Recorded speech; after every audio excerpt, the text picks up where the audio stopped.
Welcome to Love Lines.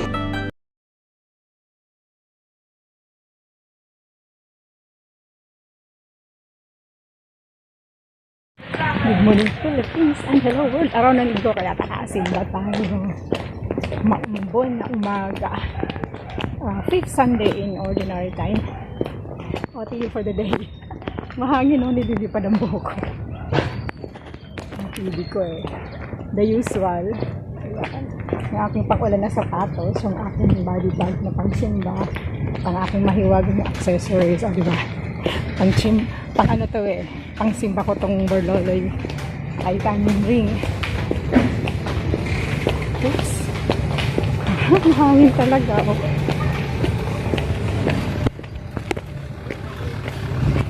Akala ko may natapakan ako. Yan. Hugas nga ng swelas. Uy, nahulog na yung bunga oh. Nahulog na yung bunga niya. Yan, makulimlim na panahon. Maambon-ambon dahil may bagyo. Sebastian.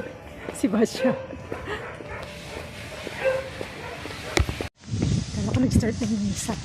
Ano na?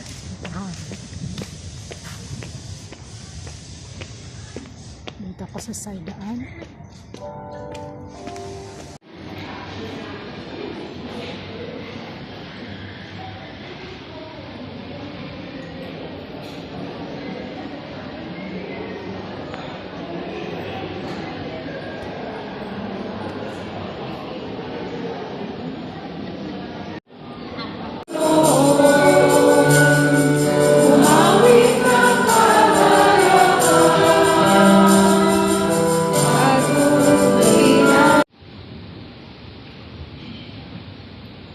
Pagbasa mula sa aklat ni Propeta Isaías.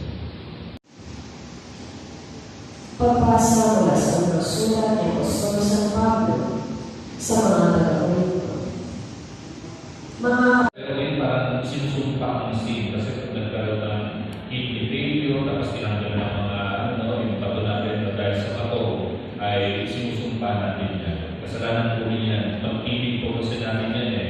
Kung ang hinihiling natin sa mga maalat, di ba yun sa mga lechon, ang hiling natin yan. Kasi kapag mababa ang ating asin, asin is sodium. Tama. Sodium. Diba? So yun, kapag okay ang sodium content natin sa dugo natin, nanghihina tayo. Diba? Pero kung sobra-sobra, ayun na, may kinatanggal sa atin, sa galada, ng mga ganyan.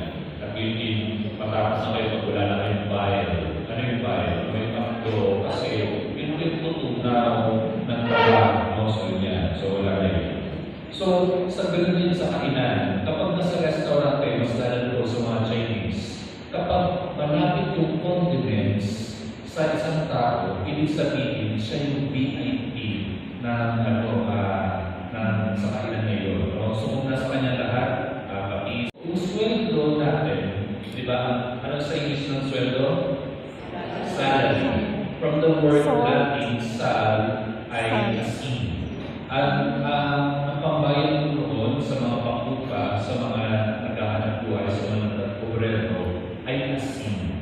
Kaya, kung yung po, if meron po na white gold, so yun, napakahalaga ng asin sa panahon ni Jesus magpasahanggang ngayon. So yan. So, maraming purpose, Ito, sino marunong magpunto dito?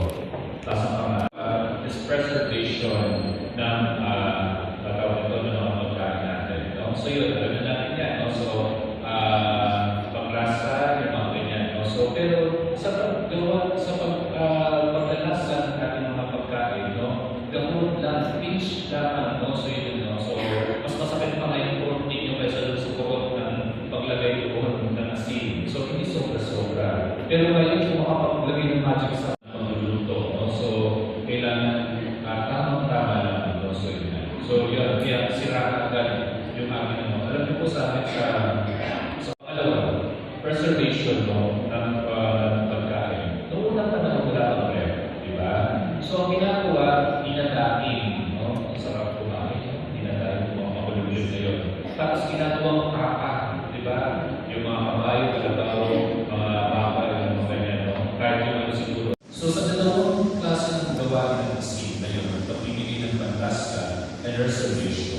ayun din po ang gawain natin bilang Kristiyano. No? Pagpapaalala sa atin na magtigil tayo ng lasa. Ano yung sabihin nun? Hindi natin sasabuyan ng asin yung ating mga kasama. Tapos, yung gawain na yun, pagbibigay ng lasa, as we heard in our first meeting, di ba? Ang mga nagugutom ay pakakainin natin. Ang mga walang saplots ay bibigyan natin. Ang mga walang bahay, walang kuya, ay patuloyin natin sa kanya-kanyang tahanan. Yan po ang gawain, ibig sabihin ng pagbibigay panlasa sa ating kapwa. No? Na kung saan nalulupay, nagdadalamhati, nagkakaroon ng walang panlasa sa mga bagay-bagay na yan. Di ba ng COVID, di ba walang panlasa? Pag yung mga nagka-COVID, no? Tayo ay makapag-toxic, no, ng kasamahan kapag tayo ay mga sin. Kaya nga di ba sa atin sa church, di ba, iniingan tayo na ang bahay natin ay inaasinan. Ilalagay ng asin ng bintana, yung mga ganyan, o kahit sa isang pakete lamang, itinatabi natin yung Holy Ghost sa higaan natin. No? Hindi iniingan sa atin na maglagay tayo ng mga points sa mga pintuan, yung mga ganyan, tapos yung mga magulugan para mga pusa. Ninyo na ipa-dress ang mga asin para mag-consult. Tapos bisikat po ninyo yung mga kasama ninyo, mga katabi ninyo. Ewan ko na kung hindi no? Yung mga ganyan.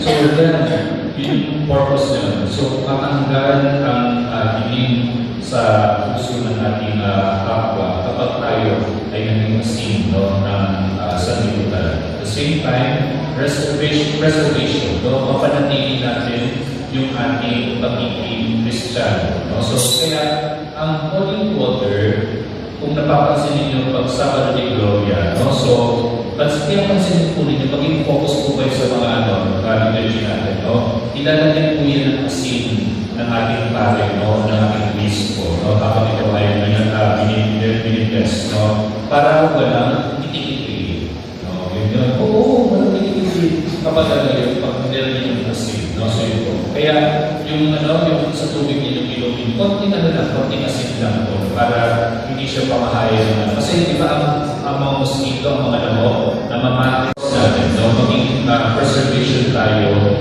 ng kabutihan, ng pagkilos, patuwa ng ating kapwa sa isa't isa. No? So, kaya kapag kayo ay binibisika ng holy water, tapos minsan sabi niya parang nasasaktan kayo, ay siguro yung holy water. Hindi, sadyang makasalanan ng talaga yung sobra-sobra na yung mga ganyan, kaya nasasaktan kayo. No? So yun yung purpose ng asin sa holy water. No? At hindi yung gawain natin.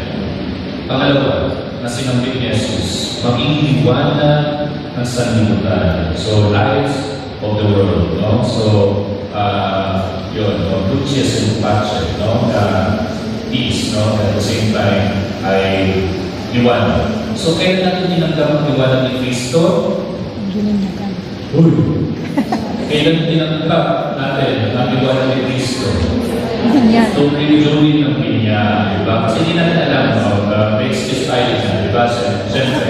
Pero siyempre, naging hingmat-hingan na kayo. No? So, once na tinatanggap ninyo yan sa mga magulang, yung liwanag ni Kristo, dahil bilang maging hingmat-hingan, ayun ang purpose natin. Kaya makapakinggan ninyo yung liturgy doon sa baptism, sa pag-ibigyan. So, light of the world. No? So, sa Jesus ay nagliwanag natin, naging gabay natin. Kaya ang mga ninong at ninang, utang na loob, yan ang purpose nito, maging gabay sa inyong mga inana.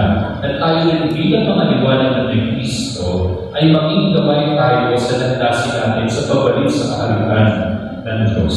Ang liwanag na ito ay magiging diyan ng bawat isa sa atin na para makita ito dadaanan natin doon sa kaharian ng Diyos. Nabanggit sa ating Ebanghelyo kanina na dito sana pagbalik natin sa kanyang tahanan, paglabas natin dito sa ating kapilya, sa ating bisita, ay tayo ay huwag natin kakaligtaan na tayo ay mga liwanag ni Kristo. That we are Catholic, no? Yung mga ganyan. So, pasintabi natin, makatamaan nyo ba? Katulad ng mga ay mas galang yung liwanag itong liwanag na ito sa ating kapwa. No? So sana kapag tayo ay nakikita ng ating kapwa, ibig sabihin, kapag tayo ay nakikita ng Kristo, ay nagiging inspirasyon din tayo sa paggawa ng kabutihan kahit tayo ay nalulumbay, kahit tayo ay matapos. No? Maging inspirasyon tayo, maging instrumento tayo na basahin yung hindi na bumabalo sa ating puso.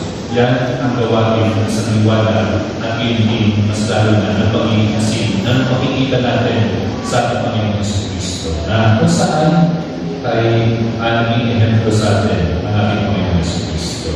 Kaya mga kapatid, mga kapanalig, yung mga taong nanunungay sa pananampalataya ay nagbibigay ng sigla, nagbibigay asin sa salibutan, nagbibigay liwanag sa ating kapwa. Pinapatatatawan sa atin ang kabutihan, ang pagmamahal ng Diyos. Kaya mga kapatid, mga kapanalig, tanongin natin ang ating sarili, no? Na nagindaan ba tayo ng mabuting halimbawa, naging asin ba tayo, na panatili ba natin ang kabutihan ng aming puso at hindi naging inspirasyon din ba tayo sa ating kapwa para maging liwanag at mapanatili ang kanilang pagtahak doon sa landas sa karya ng Diyos. Kaya ito panalangin natin sa misa ito na liwanagan ang ating puso at hindi tayo ay tiyak maging banal sa ating gawain o sa lahat ng ating pag-araw-araw na gawain. At hindi ang ating sarili, ang ating puso ay maging instrumento ng pagpapagaling at hindi sa pagpapakain ng ating kapwa na may lasa na para sa Eswita at makaramdam din natin yung buhay at puso ng pamamahal ng ating Panginoon Diyos. At hindi ay mapanatili natin ang ating sarili na tayo ay maging asin at liwanag ng ating Panginoon ng Panginoon. Consider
tayo ay maging asin at liwanag ng mundo.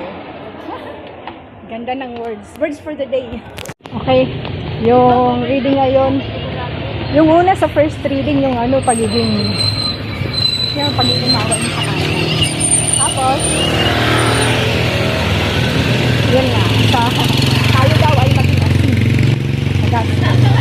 Asin. Maging asin at